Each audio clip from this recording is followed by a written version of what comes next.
ಬೇರೆ ದೇಶದಲ್ಲಿರುವಂಥವ್ರನ್ನೇ ಕರ್ಕೊಂಬಂದಿದ್ದಾರೆ. ಇಲ್ಲಿ ಕಾಶ್ಮೀರದಲ್ಲಿರುವಂಥವ್ರನ್ನೂ ಕೂಡ ನಿಮಗೆ ಕರ್ಕೊಂಬರ್ಲಿಕ್ಕೆ ಅವಕಾಶ ಮಾಡಿ ಕೊಟ್ಟಿದ್ದು ಮೋದಿ ಸರ್ಕಾರ. ಇಲ್ಲಿ ಬಂದ್ಬಿಟ್ಟು ನಾನೇನೋ ಕರ್ಕೊಂಬಂದೆ ಅಂತೇಳಿ ದಿನಾ ಬಡಾಯಿ ಕೊಡ್ತೀರಿ. ಸಂತೋಷ್ ಲಾಡ್ ಅವರೇ, ನೀವು ಯಾವ ಮೇಧಾವಿನೂ ಅಲ್ಲ. ಪ್ರತಿನಿತ್ಯನೂ ಕೂಡ ಅನಿಷ್ಟಕ್ಕೆಲ್ಲ ಶನೇಶ್ವರ ಕಾರಣ ಅಂತೇಳಿ ಹೇಳ್ಬಿಟ್ಟು ನಿಮ್ಮ ಅನಿಷ್ಟಕ್ಕೆಲ್ಲ ಮೋದಿ ಕಾರಣ ಅಂತ ದಿನಾ ಬೈಕೊಂಡಿದ್ದೀರಿ. ಇಷ್ಟು ಬಿಟ್ಟರೆ ನಿಮ್ದು ಏನೂ ಇಲ್ಲ. ನನಗೆ ಭಾಳ ಬೇಸರ ಸಂಗತಿ ಅಂತಂದರೆ, ಒಂದು ಮರಾಠ ಸಮುದಾಯಕ್ಕೆ ಸೇರಿದಂಥ ವ್ಯಕ್ತಿಯಾಗಿ ಅಫ್ಜಲ್ ಖಾನ್ ಥರ ಪ್ರತಿನಿತ್ಯ ಮಾತಾಡ್ತಿರಲ್ಲ, ಆ ಸಮುದಾಯಕ್ಕೆ ನೀವು ಮಾಡ್ತಾ ಇರುವಂಥ ಅವಮಾನ ಅಂತ ಹೇಳಲಿಕ್ಕೆ ಬಯಸ್ತೀನಿ.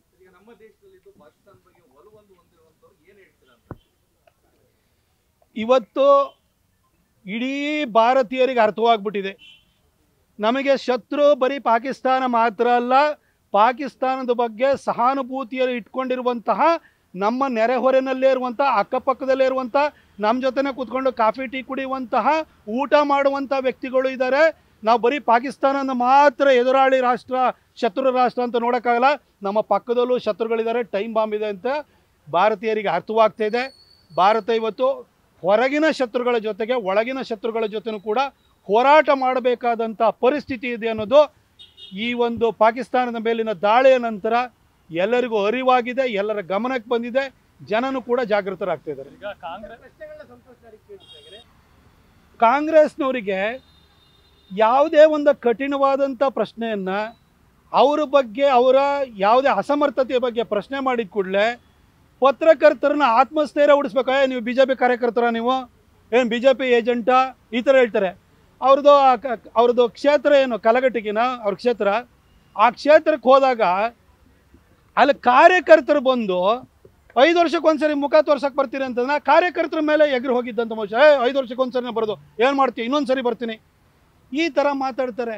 ಅದು ಏನಾಗಿದೆ ಅಂತಂದ್ರೆ, ಈ ಸಂತೋಷ್ ಲಾಡು ಮೈ ತುಂಬ ಈ ಮೈನಿಂಗ್ ದುಡ್ಡು ಮೆತ್ಕೊಬಿಟ್ಟಿದೆಯಲ್ಲ, ಆ ದುಡ್ಡಿನ ಮದ ಹಂಗೆ ಮಾಡಿಸುತ್ತೆ. ಈ ಹಿಂದೆನೂ ಕೂಡ ಸಿದ್ದರಾಮಯ್ಯನವ್ರ ಸರ್ಕಾರದಲ್ಲಿ ಮಂತ್ರಿ ಆಗಿದ್ದು ಮೈನಿಂಗ್ ಹಗರಣ ಮೆತ್ಕೊಂಡು ರಿಸೈನ್ ಮಾಡಿ 2.5 ವರ್ಷ ಹೊರಗಡೆ ಇದ್ರು. ಅದು ನೆನಪಿರ್ಬೇಕು. ಸಂತೋಷ್ ಲಾಡ್ ಹೊರಗಡೆ ಭಾಳ ಸುಭಗ ಅಂತ ಪೋಸ್ಟ್ ಕೊಡೋಕೆ ಹೋಗ್ಬೇಡಿ ನೀವು. ಮೈನಿಂಗ್ ಹಗರಣದಿಂದ ರಿಸೈನ್ ಮಾಡಿದಂಥ ವ್ಯಕ್ತಿ. ಮೊನ್ನೆನೂ ಕೂಡ ನಿಮಗೆ ಕಾರ್ಮಿಕರಿಗೆ, ಮಹಿಳೆಯರಿಗೂ ಕೊಟ್ಟಂಥ ಕಿಟ್ಟಲ್ಲೂ ನೀವು ರಿಸೈನ್ ಮಾಡಬೇಕಿತ್ತು. ಆದರೆ ಸಿದ್ದರಾಮಯ್ಯನವರು ಅಂತಾರೆ ರಾಜ್ಯದ ಮುಖ್ಯಮಂತ್ರಿ ಆಗಿರ್ಬೇಕಾರೆ, ಅವರೇ ಮೂಢ ಹಗರಣದಲ್ಲಿ ಸಿಗಾಕೊಂಡಿರ್ಬೇಕಾದ್ರೆ ನಿಮ್ಮಂಥವ್ರನ್ನೆಲ್ಲ ಬಿಟ್ಟಿದ್ದಾರೆ ಅಷ್ಟೇ. ಇಲ್ಲಾಂದರೆ 2ನೇ ಸರಿ ರಿಸೈನ್ ಮಾಡಿರ್ತಿದ್ರಿ. ಬಂದು ಮಾಧ್ಯಮಗಳ ಎದುರುಗಡೆ ಭಾಳ ಏನು ವೆಲ್ ಡ್ರೆಸ್ಡ್ ಆಗಿ ಬಂದ್ಬಿಟ್ಟು, ಶೇಡ್ಸ್ ಹಾಕೊಂಬಂದ್ಬಿಟ್ಟು ಈ ಪೋಸ್ ಕೊಡೋವಂಥದ್ದು, ಯಾರನ್ನ ಪತ್ರಕರ್ತರನ್ನ ಹೆದರಿಸೋದು, ಇವೆಲ್ಲ ಈ ಮೈನಿನ ದುಡ್ಡಿನ ಕೊಬ್ಬಿದೆಯಲ್ಲ, ಅದನ್ನು ಮನೇಲಿ ಇಟ್ಕೊಳ್ಳಿ ಸರ್. ಎಲ್ಲರಿಗೂ ಕೂಡ ನಿಮ್ಮ ಹತ್ರ ದುಡ್ಡು ಇರ್ಬೋದು, ಬೇರೆಯವ್ರಿಗೆ ಯೋಗ್ಯತೆ ಇರುತ್ತೆ, ಯೋಗ್ಯತೆಗೂ ಭಾಳ ಶಕ್ತಿ ಇರುತ್ತೆ. ಪತ್ರಕರ್ತರನ್ನ ಈ ರೀತಿ ಬಂದು ಅವ್ರಿಗೆ ಪ್ರಶ್ನೆ ಮಾಡುವಂಥದ್ದು, ಅವ್ರನ್ನ ಆತ್ಮಸ್ಥೈರ್ಯ ಹುಡುಕ್ಸೋವಂಥದ್ದು ಕೆಲಸವನ್ನು ಮಾಡೋದು. ಬಿ ಜೆ ಪಿ ಕಾರ್ಯಕರ್ತರ, ನೀವು ಕಾರ್ಡ್ ಹೋಲ್ಡ್ರಾ, ಏಜೆಂಟ್ರಾ, ಈ ಥರ ಪ್ರಶ್ನೆ ಮಾಡೋದು ಬಿಡಿ. ಅವ್ರು ಕೇಳಿದಂಥ ಪ್ರಶ್ನೆಗೆ ಉತ್ತರ ಕೊಡಿ. ನಿಮ್ಮ ಇಂದಿರಾ ಗಾಂಧಿ ಏನು ಮಾಡಿಬಿಟ್ರು 71 ಅಂತ ಅದನ್ನು ಹೇಳಿ ಫಸ್ಟು. ಯಾಕಾಗ 54 ಜನ ನಮ್ಮ ಯುದ್ಧ ಕೈದಿಗಳನ್ನ ಬಿಡಿಸ್ಕೊಬರಲಿಲ್ಲ ಅಂತ ಹೇಳಿ.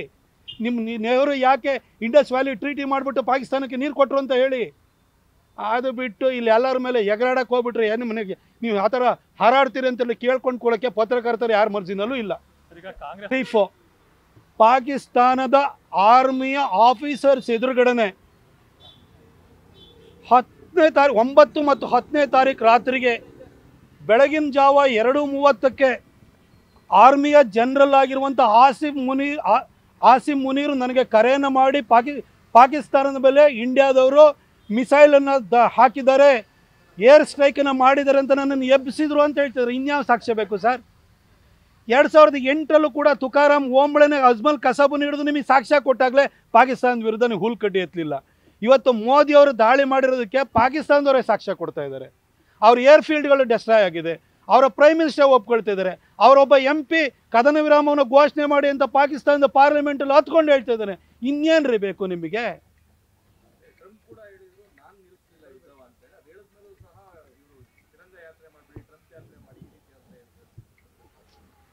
ನಾನು ಭಾಳಷ್ಟು ಸರಿ ಹೇಳಿದ್ದೀನಿ, ಈ ಕಾಂಗ್ರೆಸ್ ಇದುವರೆಗೆ ಪಾಕಿಸ್ತಾನದ ಮೇಲೆ ಇರುವಂಥ ಪ್ರೀತಿ ಹೋಗೋಕ್ಕಾಗಲ್ಲ. ಯಾಕೆಂದರೆ ಪಾಕಿಸ್ತಾನ ಹುಟ್ಟಿಸಿದವರೇ ಅವರು. ಪಾಕಿಸ್ತಾನವನ್ನು ಹುಟ್ಟಿಸಿದಂಥ ಕೀರ್ತಿ ಅದು ಕಾಂಗ್ರೆಸ್ಸಿಗೆ ಸೇರಬೇಕಾದ್ದು. ಈಗ ರಾಷ್ಟ್ರಪಿತ ಅಂತಲೇ ಕಾಂಗ್ರೆಸ್ಸೇ ಪಾಕಿಸ್ತಾನದ ರಾಷ್ಟ್ರಪಿತ. ಅವರೇ ಹುಟ್ಟಿಸಿರೋ ಮಗು ಮೇಲೆ ಏನಾದ್ರು ದಾಳಿ ಮಾಡ್ತು ಅಂತೇಳಿ ಹೇಳಿದರೆ ಅವ್ರಿಗೆ ಬೇಜಾರು ಆಗದಲ್ಲೇ ಇರುತ್ತಾ? ಹಾಗಾಗಿ ಈ ರೀತಿ ಹೇಳಿಕೆಗಳನ್ನು ಕೊಡ್ತಾನೆ ಇರ್ತಾರೆ. ಅದ್ರ ಬಗ್ಗೆ ಶಾಶ್ವತವಾಗಿ ಅವರಿಗೆ ಅಪ್ರೀತಿ ಹೋಗೋದಿಲ್ಲ. ಅದು ನ್ಯೂಸ್ ಫಸ್ಟ್ ನಿರ್ಭೀತಿಯಿಂದ ನಿಮ್ಮ ಪರವಾಗಿ.